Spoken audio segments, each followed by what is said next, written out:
Bienvenidos amigos a un nuevo encuentro con la ciencia. Estamos con el doctor Gino Picasso. El tema de hoy es las investigaciones en química. La investigación tiene que ver en el más alto nivel con los doctorados. Y la Facultad de Ciencias y la Escuela de Química, el posgrado de Química de la Universidad Nacional de Ingeniería, está ofreciendo un programa de doctorado. Este programa pues está acogiendo alumnos de diversos lugares de Lima y de provincias para realizar investigaciones. Claro, después de los cursos que tienen que seguir cada alumno, tienen que escoger un tema de investigación. Sobre esto vamos a conversar con el doctor Gino Picasso de la Escuela de Química, el posgrado de Química en la Facultad de Ciencias de la UNI. Bienvenido al programa, doctor Gino Picasso.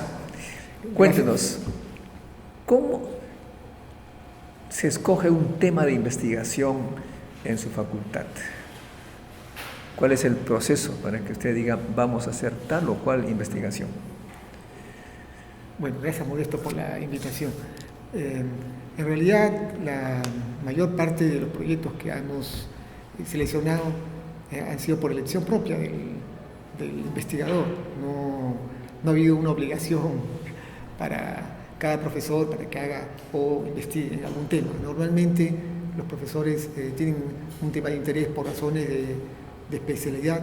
En mi caso particular, por ejemplo, yo me he más vinculado con el desarrollo de catalizadores, por ejemplo, para diversos fines, para compuestos de compuestos volátiles. Ahora estoy trabajando con catalizadores para deshidrogenación oxidativa del etano. He propuesto proyectos y he ganado algunos proyectos a nivel de FINCIT, FONDECIT, a nivel de CONCITEC, y otros profesores también han hecho lo mismo. Está el doctor Adolfo La Rosa, por ejemplo, que también él trabaja en la línea electroquímica, ha ganado también varios proyectos a nivel de CONCITEC, a nivel de FINCIT y ahora último a nivel de FONDECIT. Igual sucede con la doctora Ana Valderrama y con el doctor Hugo Alarcón, que digamos que somos un poco los pilares de este proyecto de doctorado. Quiero decir fundamentalmente que este proyecto de doctorado es la primera vez que una institución nacional nos apoya a nivel del programa de doctorado, por ejemplo, que era un programa que se creó en la facultad del año 2008, pero a partir de este año el CONCITEC ha dado becas, está otorgando becas a los alumnos, a los becarios, a estudiantes, para realizar estudios de doctorado durante 4 años. Bien, ahora usted me habla de catalizadores y de electroquímica. En el caso de los catalizadores, ¿qué proyecto de investigación van a seguir los alumnos, van a escoger los alumnos del doctorado? Claro, en el caso, por ejemplo, de catalizadores tenemos varias líneas. Una de ellas, por ejemplo, ya lo he desarrollado hace varios años, la combustión, por ejemplo, de compuestos volátiles mediante catalizadores basados en óxidos metálicos. O sea, la idea básica es mitigar en lo posible la presencia de compuestos volátiles en la atmósfera, bajarles gran parte de su presencia en la atmósfera, desde, digamos, varios miles de ppm hasta unos pocos ppm, hasta los límites permisibles, digamos, del compuesto, según las normas actuales. En caso particular, por ejemplo, en el caso del hexano, ¿no? Estamos prácticamente eliminando el hexano, que es un compuesto volátil cuya presencia está controlada ya a nivel atmosférico, prácticamente a nivel cero. Hemos diseñado algunos catalizadores para eso, y en la actualidad, por ejemplo, estoy empezando un nuevo proyecto para la deshidrogenación oxidativa del etano. A ver, déjeme comprender. Hay un contaminante en el ambiente que se llama... Un compuesto volátil, ¿no? Es un contaminante, ¿no? Usted va a rociar, por así decirlo, con un polvo el ambiente para que esto... No. Lo que hacemos es, en la presencia de este compuesto hay que concentrarlo inicialmente mediante, digamos, tubos. Normalmente, pues, a nivel industrial estos compuestos salen de la atmósfera, no en tubos, digamos, Usted va a colocar tubos entonces en lugares claro, o sea, estratégicos y este va a traer a estos elementos que son... Estos elementos van a ser concentrados, digamos, en un reactor, digamos, donde hay un catalizador que elimina este compuesto. Entonces, al ya salir, es como un filtro, ¿no? Es como un filtro, o sea, la función de un filtro... Atractor, digamos. Así es, casi como un filtro extractor que elimina este compuesto, ¿no? Y lo elimina prácticamente a nivel cero, ¿no? Entonces, esta es la virtud de este tipo de equipos.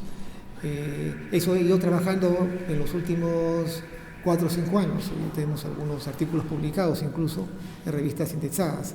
Y ahora último estamos empezando un proyecto que se apoya por Fondesit para hidrogenar el etano. El etano es un gas que sale del gas de camisea, por si acaso. Sale precisamente eso quería preguntarle, doctor Picasso. Esto tiene que ver mucho con nuestros recursos naturales. Por supuesto, por supuesto. Y claro, yo no soy especialista, pero se dice que hay una gran diferencia entre etano, metano, que es uno más caro que el otro y que deberíamos quedarnos con uno y dejar que se vaya el otro. A ver, explíquenos eso. Claro, en realidad todos son aprovechables, son fuentes de energía evidentemente, pero en el caso, por ejemplo, del etano, que sale conjuntamente con el metano, es un gas que no se aprovecha lo suficiente, sale y se quema sin ninguna utilidad. Metano. El etano se quema. Se quema, sí, y no hay ninguna utilidad. Entonces lo que queremos es aprovechar ese etano que sale, digamos, de los pozos y aprovecharlo, y por ejemplo convertirlo en etileno. Y el etileno sí es un gas que es muy aprovechable a nivel industrial. Sale, por ejemplo, el polietileno. El polietileno es usado en la industria polimérica, digamos, usualmente, ¿no? O sea, el etano nos puede servir para impulsar lo que se llama la petroquímica. Efectivamente, y la idea básica es dar valor agregado, o sea, aumentar, incrementar el valor agregado de un gas que sale sin ninguna utilidad, solamente se le quema y darle un valor agregado, ¿no? En esa investigación para dar valor agregado, ¿cómo entraría los investigadores en química de su facultad? No, por ejemplo, en caso particular, lo que estamos haciendo es haciendo catalizadores para deshidrogenar el etano y obtener etileno. Entonces, no lo hace cualquier catalizador. Hay propiedades de algunos catalizadores, por ejemplo, basados en óxido de níquel, lo que estamos usando ahorita nosotros, dopados con otros materiales y permiten justamente deshidrogenar. Ojo que cuando, para explicar un poco la química del proceso, cuando uno deshidrogena, evidentemente... A ver, el etano está compuesto, porque yo me acuerde, sí, de cuántas moléculas de carbono, claro, hidrógeno... Carbono 2, hidrógeno 6, ¿no? Muy bien, entonces usted quiere quitarle claro, hidrógeno. Quiere quitarle hidrógeno, efectivamente, y transformarlo en CO2H4, que sería pues el etileno. Pero evidentemente al quitarle hay que hacer una pequeña oxidación. Ahora, esta oxidación parcial lo hace un catalizador.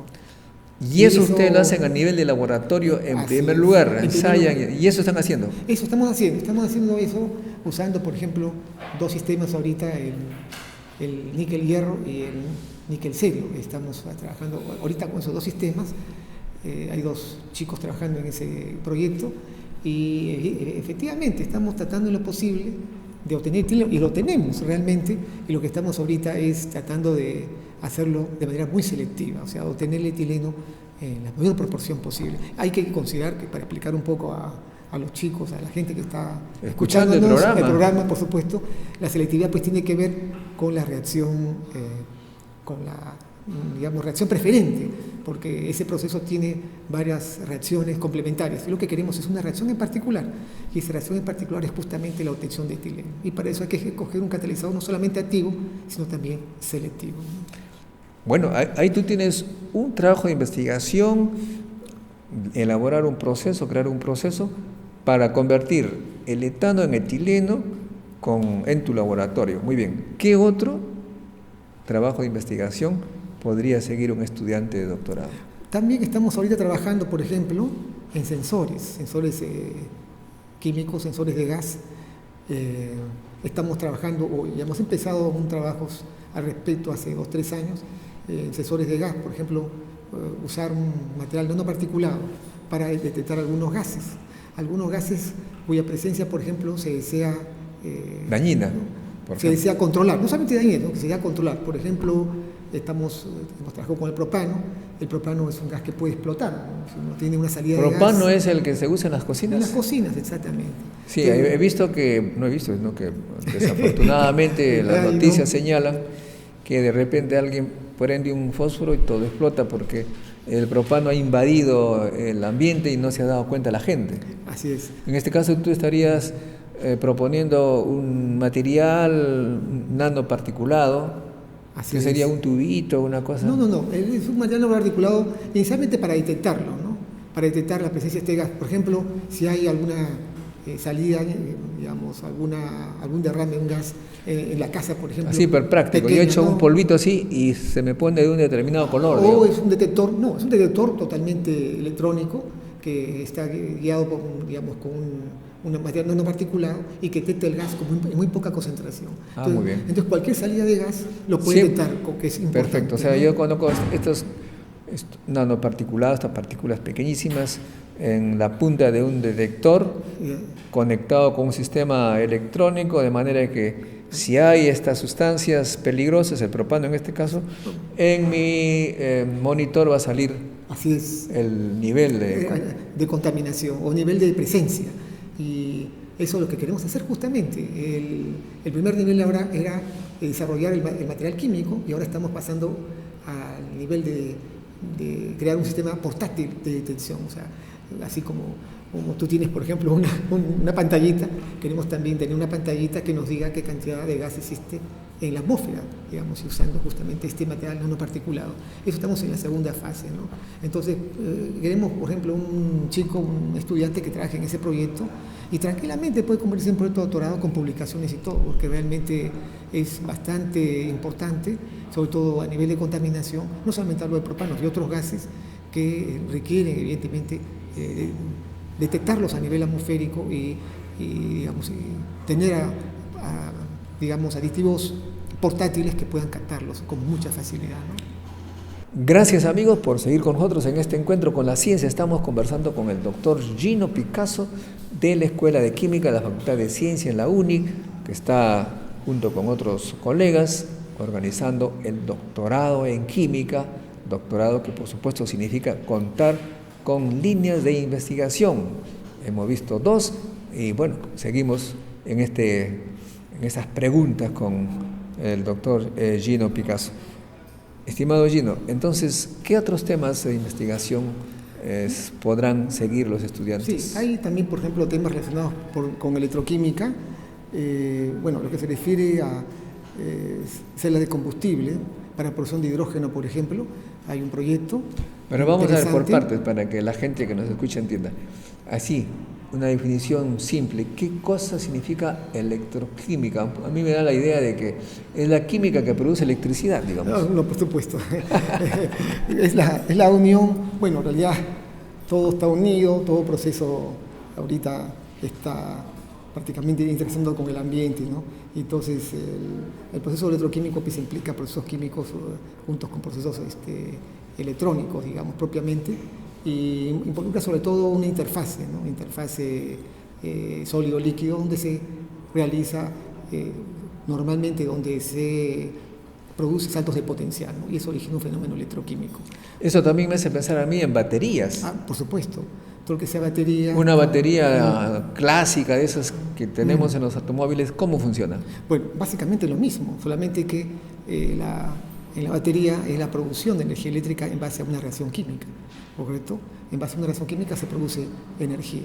Entonces, en el caso, por ejemplo, del proyecto que se propone... hay una reacción química que produce una especie de diferencia de potencial que hace que los electrones corran de un polo a otro, y esto se cierra con el circuito que va a un instrumento que a mí me interesa hacerlo funcionar. Exactamente, es un fenómeno bastante estudiado, bastante Lo que controlado. me dice a mí mi intuición, que no soy experto en este tema, es que ustedes están investigando qué tipo de baterías que sean mucho mejores que las anteriores para contar con una energía limpia, que no contamine, como es el caso de la quema de combustible que nos ha provocado el calentamiento global. Justamente. En Estados Unidos entiendo que el presidente Obama ha solicitado a sus investigadores que investiguen ampliamente, intensamente estos temas. Claro, pero lo que se quiere evidentemente es crear combustibles ecológicos y amigables al ambiente, ¿no?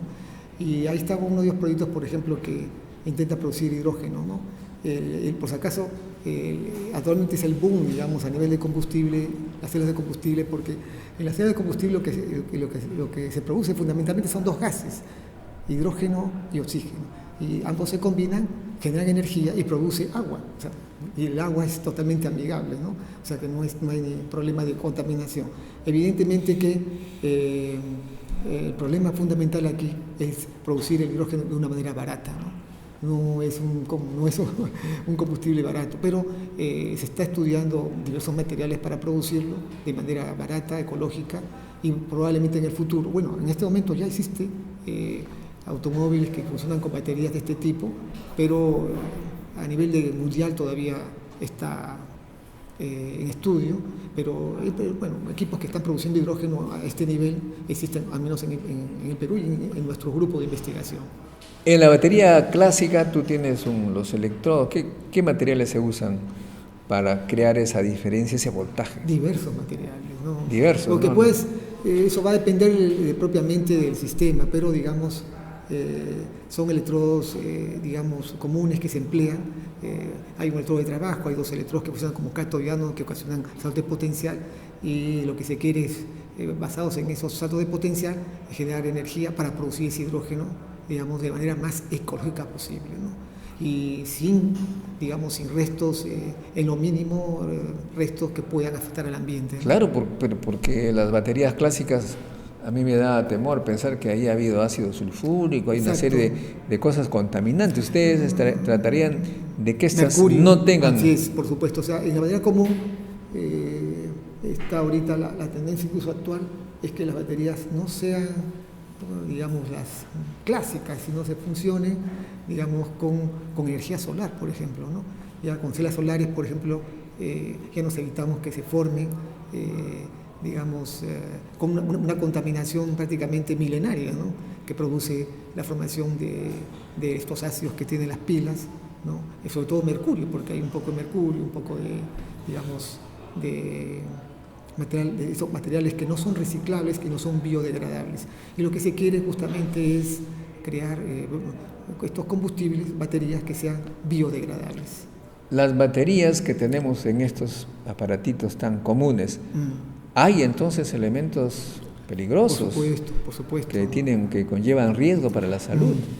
Hay que saber, por supuesto, que esto no se bota a la basura cuando termina, sino hay reciclarlo. No, la tendencia mundial ahora, Modesto, es que casi, bueno, en la mayor parte de países europeos, por ejemplo, ya existen reciclaje de materiales de computadoras y de pilas. Las computadoras se están reciclando, ya no se botan así. Ni las pilas tampoco. Ni las pilas, por supuesto que no. Entonces, se quiere que todas estas pilas no vayan al ambiente, no se reciclen y sean aprovechables y se transformen en otros productos. Entonces, hay ya una tendencia, no solamente es una tendencia, sino ya está reglamentado al respecto. Por normas. Porque ya es una norma ambiental y que está clasificada ya y establecida, ¿no? En el Perú, por supuesto, ya existen 2 o 3 compañías que hacen reciclaje de pilas, por ejemplo, lo transforman en otras sustancias y lo vuelven a producir, y eso hace que sea más amigable, ¿no? Por lo menos ya no sea tan nocivo al ambiente. Se pide a la población, evidentemente, ahora aprovechando estas ondas, puedo informar que las pilas nunca se echan pues a la basura, sino que juntarlas. Y en los supermercados me parece que hay algunos, urnas o algunos recipientes especiales donde se depositan estas pilas. Cierto, y también en algunas instituciones públicas reciben estos materiales. De modo que ustedes están tratando, en cierta manera, encontrar e investigar elementos, materiales, procesos para que la acumulación de energía sea lo menos contaminante posible, y esto significa mucha química, mucha física, ¿no? Es matemática también, ¿eh? Y matemática. No solamente es pura física y química, ¿no? Pero, por ejemplo, en el caso de matemáticas, no te olvides que trabajamos con simulación en algunos casos, es importante, y en la simulación se trabajan con métodos numéricos, y los métodos numéricos es matemáticas. Así que siempre es bueno, a los chicos les digo, que tomen atención en partes importantes del curso, sobre todo aquello que más les interesa. En mi caso fue, por supuesto, la parte estadística y la parte, digamos, matemática numérica, porque es lo que más aplico ahora, en ese momento, ¿no? Y a veces los chicos les explico y no entienden, entonces hay que repasarles un poco qué significa, pero sobre todo para poder resolver ecuaciones diferenciales, ¿no? Ustedes ya saben, la mayor parte de procesos químicos se basan en ecuaciones diferenciales. Y las ecuaciones diferenciales hay que resolverlas. Y para resolverlas se aplican métodos numéricos, ¿no? En realidad, hoy en día no se hace plantas piloto como en tiempos pasados. Se hacía pues una planta pequeñita con todos los elementos físicos y químicos, costaba $millones a veces. Y si funcionaba, bueno, se seguía. Si no, se perdía ese dinero allí, ¿no es cierto? Sí. Ahora, conociendo cómo funcionan los materiales en los procesos que se imponen, se puede simular, utilizando todos los conocimientos de la física, la química y la biología, se simula en la computadora y nos dice si va a funcionar o no va a funcionar. Eso se hace también por razones económicas, porque evidentemente los diseños de plantas y todo involucran mucho gasto de dinero. Entonces se prefiere hacer un estudio de prefactibilidad, digamos, para verificar si realmente el proceso funciona, por lo menos a nivel básico, y si es factible, entonces pueden ir desarrollando ya el proyecto, incluso ya realizarlo a nivel ingenieril. Pero es una tendencia casi mundial, me parece, ¿no? Que yo he visto desde hace ya 30 años, muchos años atrás. Incluso los experimentos de física, Gino, antes de hacerlo, se simula. Por supuesto. Este experimento que ha servido para producir la llamada partícula Dios ha sido después de una gran cantidad de simulación matemática. Vemos que los matemáticos, contrario a lo que piensa gente que no está informada, los matemáticos sirven para el desarrollo científico y tecnológico. Y esto me parece muy, muy importante, ¿no? Es bastante importante porque estamos trabajando siempre unidos, ¿no? Porque realmente ya no hay proceso químico que se realice o que se lleve a cabo sin una previa simulación, ¿no? Y a nivel, digamos, no solamente de la parte que estoy viendo yo, a nivel de otras especialidades también hacen uso de las simulaciones, de estudio de prefactibilidad, de estudio de fractales y cosas de modelos. ¿Fractales también? También, por supuesto. Y sobre todo eso se relaciona con el ambiente. Los estudios ambientales están relacionados con el estudio de fractales. Entonces, y eso hace, por ejemplo, más beneficioso para poder aplicar cualquier tipo de dispositivo incluso ambiental. Se simula la difusión de los contaminantes en el ambiente, etc. Por supuesto, o sea, sobre todo la difusión de materiales contaminantes, y eso sucede, por ejemplo, con la contaminación nuclear. Así que por ahí un escape nuclear, etcétera, también se estudia cómo pueden, por ejemplo, los gases, digamos, nucleares que tienen efecto de contaminación nuclear se difunden en el ambiente, ¿no? Y eso es muy importante que lo sepa el químico también, porque los que son portadores de estas cargas nucleares son elementos químicos que tienen también una química, y tú lo conoces muy bien, que tiene una química muy particular, ¿no? La química nuclear, La química nuclear, que es toda una ciencia que desarrollar, ¿no? Ahora bien, tú me has hablado, Gino, de cosas aplicadas, pero en un doctorado también puede haber cosas básicas. Sí, yo siempre trato de, digamos, da la impresión pues que las cosas básicas no son importantes, y para mí siempre yo creo que las cosas básicas son recontra importantes. Y la educación básica para mí es recontra importante para realizar cualquier estudio a nivel de aplicación. Yo, por ejemplo, he desarrollado algunos materiales, aunque con una aplicación no tan inmediata, por ejemplo, basados en magnetismo, por ejemplo, en magnetismo localizado, y eso que pueda servir, por ejemplo, en el futuro, para detectar, digamos, algún tipo de germen o algún tipo de contaminante a nivel biológico. que se puede realizar, por ejemplo, con ayuda de campos magnéticos, ¿no? Ahorita, por ejemplo, no tiene una aplicación directa a lo que estoy haciendo, pero evidentemente en un futuro inmediato lo que queremos es aplicarlo. A ver, explícame bien eso, ¿de qué se trata esto? Un poco más de... Un poco con más detalle, bueno, son, por ejemplo, estamos haciendo un poco de materiales, digamos, basados en biopolímeros, digamos, en polímeros impresos, que llevan dentro, digamos, un magneto, llevan una fuente magnética, y estos materiales biopoliméricos que sean compatibles, por ejemplo, con el cuerpo, que sean compatibles, por ejemplo, con alguna proteína del cuerpo, pueden ser portadores de algún fármaco a nivel, digamos, interno. Y este fármaco, por ejemplo, podría servirnos para detectar algún tipo de enfermedad, por ejemplo, ¿no? Y esto se puede realizar, por ejemplo, en un instrumento que tiene principios de campos magnéticos, y esta presencia de campos magnéticos puede servirnos, por ejemplo, para detectar alguna enfermedad temprana, ¿no? Muy bien. Es lo que se quiere, digamos, aplicar eso a nivel técnico a corto plazo. Entonces estamos desarrollando un material, por ejemplo, de este tipo, para facilitar, por ejemplo, la detección de algunas enfermedades, ¿no? Muy bien, Gino. Vamos a hacer una pausa y luego continuamos con este interesantísimo programa sobre química y el doctorado en química en la UNI. Regresamos. Gracias, amigos, por seguir con nosotros en este encuentro con la ciencia dedicado a la química, al posgrado en química en la Facultad de Ciencias de la UNI. Bueno, estamos con dos alumnos de la Facultad de Ciencias, quienes van a hacer preguntas a nuestro invitado especial, Gino Picasso. Estamos con José Bellido. ¿De qué especialidad es usted? Soy químico. Químico. Y con Maritza Lapa. ¿También qué especialidad? Ciencias de la computación. Ciencia de la computación. Comencemos por José. ¿Cuál es su preocupación sobre este tema? Bueno, a medida que yo he ido avanzando en la carrera, he ido moldeándome que mi línea es, bueno, hay dos líneas, investigación y trabajo industrial. Pero, ¿por qué usted se ha inclinado por la investigación? Y si uno, bueno, como persona que recién ingresa a la universidad, ¿cómo es que, qué actitudes o qué cosas tiene que hacer para irse a esa línea de investigación? Porque la mayoría de las personas que ingresamos acá vemos el aspecto económico. Entonces digo, si hago investigación, ¿voy a tener algún beneficio? ¿O es que uno hace la investigación por amor al conocimiento? ¿Amor al chancho o al chancho? Bueno, estamos en un gran dilema, ¿verdad?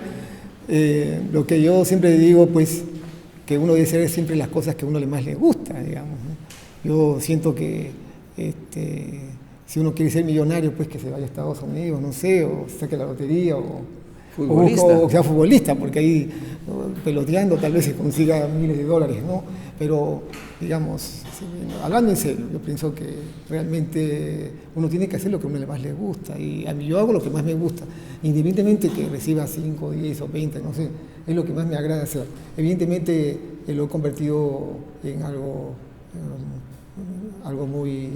muy importante para mí, ¿no? Entonces, evidentemente eso creo que lo expreso diariamente, y las cosas que realizo y las cosas que publico también lo expresan, ¿no? Entonces, yo creo que fundamentalmente es una vocación que el alumno o lo tiene o no lo tiene. Por supuesto que se puede formar. Yo pienso siempre que el espíritu científico está en todos, evidentemente que uno sea investigador o no sea investigador. El espíritu de preguntar, el espíritu digamos, de tener una incredulidad, digamos, sana, digamos, a nivel científico, eso nace pues prácticamente desde que uno nace, ¿no? Entonces yo pienso que el espíritu científico está en todos. Ahora, entre algunos desarrolla más que otros, eso sí es evidente, pero eso también depende de la formación y el interés de cada persona, ¿no? Bueno, yo quisiera complementar esa respuesta del profesor. En realidad, en todas las carreras, cualquiera que ésta sea, uno puede ser, si lo hace por gusto, por placer, le va bien. Y bueno, si no lo hace con gusto, va a terminar mal. Nosotros, por ejemplo, conocemos economistas que no ganan sino lo necesario para sobrevivir, porque hay tantos economistas increíbles. Después tenemos ingenieros, por ejemplo, los ingenieros electrónicos. Conozco ingenieros electrónicos que son vendedores de computadoras, porque no hay trabajo para tanto ingeniero electrónico. Hay ingenieros, ingenieros que no tienen trabajo porque el Perú no hace ingeniería. Ingeniería es inventar algo nuevo, un producto nuevo para las empresas. Y las empresas peruanas básicamente están dedicadas a comprar, a importar. Y eso no le requiere pues de grandes ingenieros, sino de compradores y vendedores. En lo que respecta a la ciencia es muy particular porque la pregunta es sobre químicos, ¿no? Yo conozco químicos millonarios y químicos que enseñan en el colegio. La diferencia entre uno y el otro es que el uno no estudió bien, no investigó, y el rico sí investigó. Hay varios que conozco, pero los que históricamente se han hecho famosos, por ejemplo, es aquel que inventó por un error, dicho sea de paso, lo que le llaman el sticker. ¿Ustedes conocen el sticker? A un químico que trabajaba para una empresa, verdaderamente empresa innovadora, le encargaron de hacer un pegamento para pegar bien. Y hace su química y no le sale bien, pues presenta una cosa que pega un poquito y luego se despega. Es un gran error. Pero alguien se da cuenta que eso puede servir justamente como sticker. Lo patentan y se hizo millonario porque ustedes saben, una patente significa que cada empresa que produce un paquetito de sticker tiene que pagarle un porcentaje al que tiene la patente. Y después tenemos a Nobel, que hizo la dinamita, ¿no? Por supuesto. Antes la dinamita pues explotaba por cualquier razón, ¿no? En cualquier contacto con la atmósfera explotaba, pero Alfred Nobel la hizo asequible, o sea, hizo un material de forma que explotara en condiciones determinadas, y eso lo patentó también, o sea, eso fue lo que prácticamente creó gran parte de su fortuna, ¿no? Hay varios ejemplos, ¿no? Me pasaría aquí una semana hablando de... No sé si ustedes fueron a la conferencia de los jueves. Es una pena que uno haga esfuerzos, trae gente de valor y ustedes no aprovechan. Ahí se habló de la mina Yanacocha, en Cajamarca. La mina Yanacocha era así, literalmente una montaña de tierra inservible, porque había oro, pero 1 gramo por tonelada. Imagínense, una tonelada de tierra y ahí había 1 gramo de oro. No servía para nada. Hasta que unos químicos franceses inventaron lo que ahora se conoce, la lixiviación química. O sea que, colocando un ácido, sacan el oro de esa tonelada de tierra. La montaña de tierra se convirtió en oro. Y hay millones de onzas de oro que se ha exportado, y ese señor, ese químico, no, es recontra súper millonario, porque siempre cobra su porcentaje. De modo que la pregunta que siempre escucho a los alumnos de ciencias está allí, la respuesta es clara: depende de lo que uno haga. Depende de lo que tú te... Por otro lado, si tú eres un buen químico, haces tu buen estudio y estudias inglés, todos los científicos tienen que saber inglés.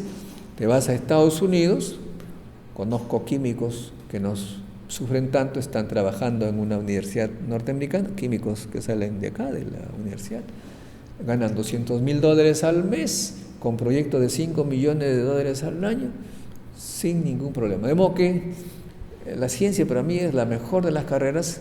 Claro, hay algunos que, como el profesor Gino y el profesor Modesto Montoya, hacemos la ciencia por placer, nos gusta, seamos ricos o no. Dicho sea de paso, uno tampoco me puedo quejar, he sido tratado bien en todos lados, bien tratado, y como físico llegué a ser presidente del IPEN, donde hay muchos ingenieros, economistas. Yo era el jefe, ahora la presidenta actual es una física también de la UNI, que tiene que dirigir a ingenieros, economistas, matemáticos, ingenieros químicos, etc. De modo que hay que sacarse de la mente esa idea de que la ciencia es necesariamente para ser pobre. O sea, todas las oportunidades. Conozco más científicos ricos que ingenieros ricos. Bueno, yo no me siento pobre, por si acaso. Claro, no me siento por pobre. supuesto, pobre, como diría mi abuelo, pobre es aquel que tiene menos de lo que necesita. Y con lo que tengo, estoy feliz. Por supuesto. Ok. Maritza Lapa, ¿cuál es tu pregunta? Como usted mencionó, actualmente la mayoría de los proyectos son interdisciplinarios. Yo como soy de la carrera SC, estaba interesada en saber cómo ha sido el trabajo con estas otras carreras, como usted mencionó, tales como matemática, para los procesos de simulación, y si personalmente tiene alguna experiencia con ello. Gracias por la pregunta.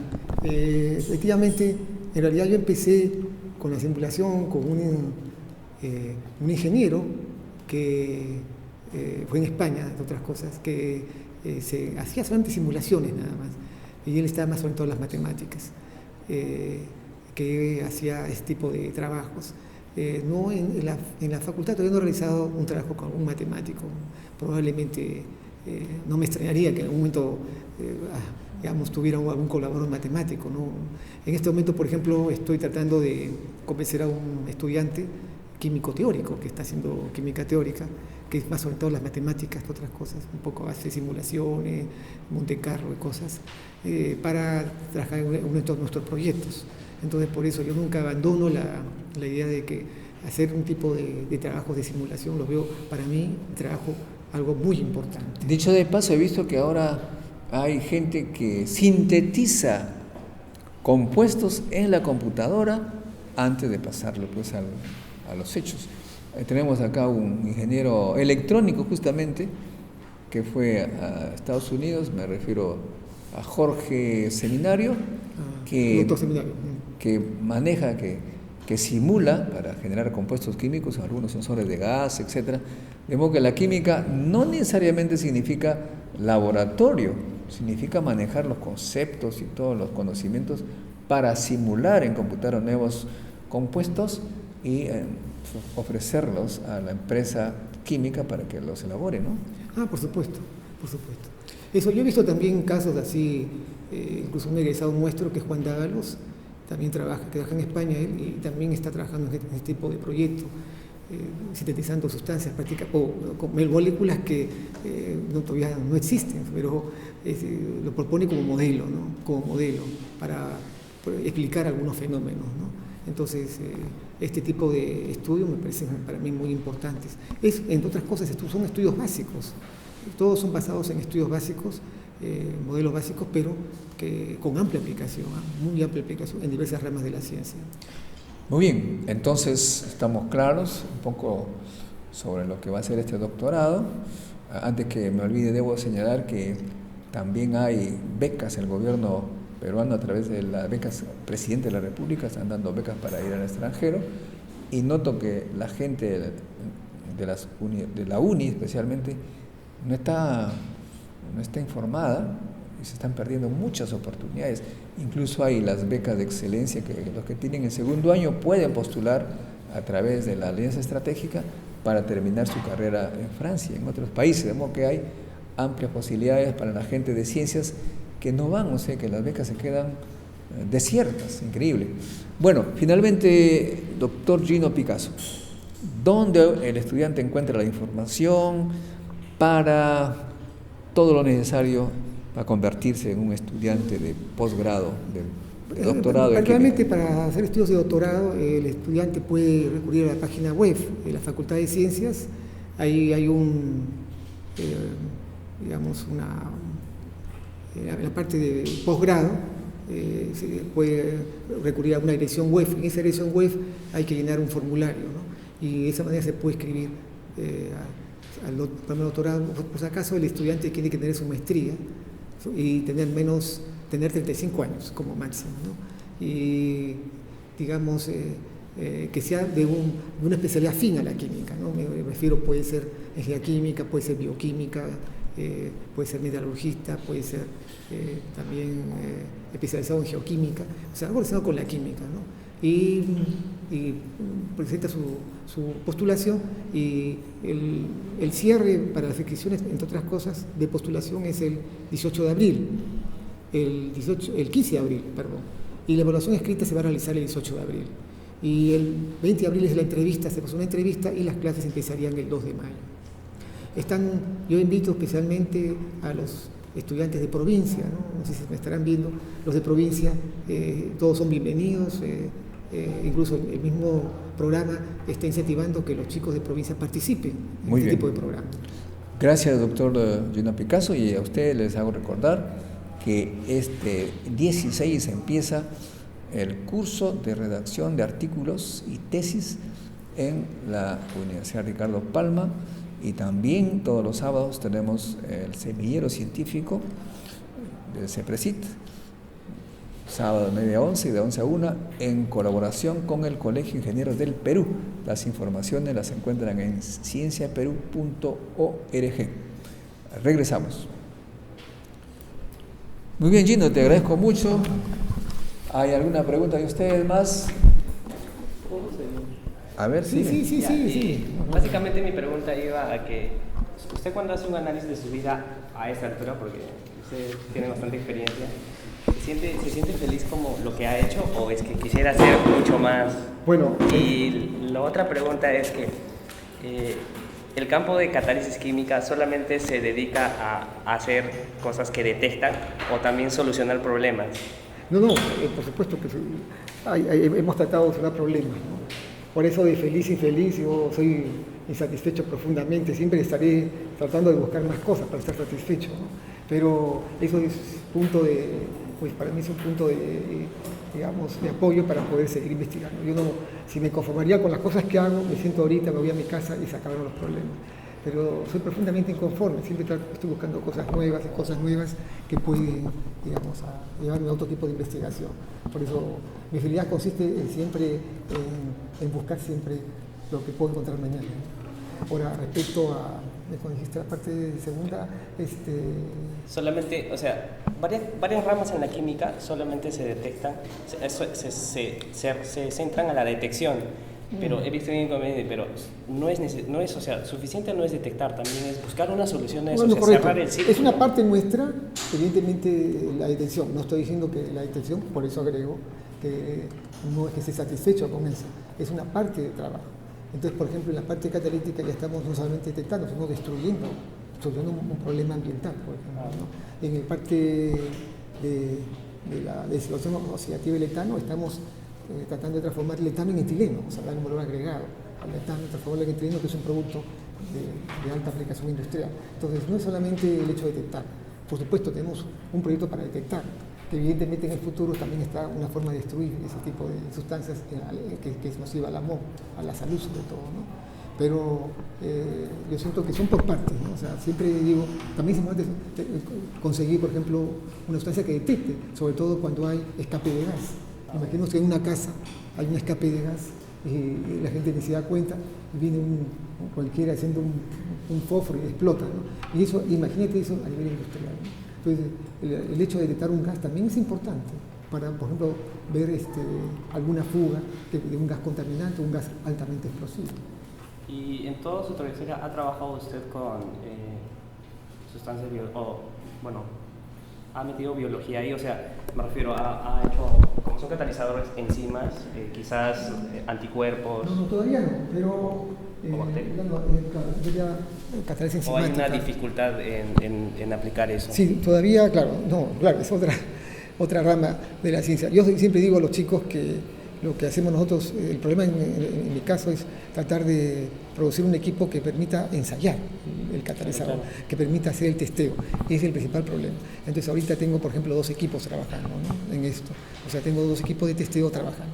En el futuro cercano te quiero hacer otro equipo de testeo y así sucesivamente. Pero no puedo hacerlo todo inmediatamente porque eso involucraría mucho dinero, ¿no? Pero eso lo pienso hacer de a poco. La parte enzimática todavía no estoy metido, porque eso implica nuevos equipos de detección, nuevas formas de producción y todo eso, ¿no? O sea, no es tan sencillo, ¿no? Claro. Pero todo lo estamos haciendo en base a los apoyos económicos que tenemos nosotros, ¿no? Eso, ya el doctor Modesto también me ha entrevistado varias veces en mi laboratorio, ¿no? Y he visto que realmente casi no hay alcanza espacio, ¿no? Para meter más equipos, ¿no? Pero evidentemente ya con nuevos, en proyección un nuevo laboratorio de la facultad, ahí pienso realizar, ¿no? Algunos proyectos adicionales. Muy bien. ¿Preguntas? Bueno, les agradezco entonces a Marisa y a José. Muy bien, muy Muchas bien. gracias. Muy bien. Gracias, al contrario, gracias. Gracias.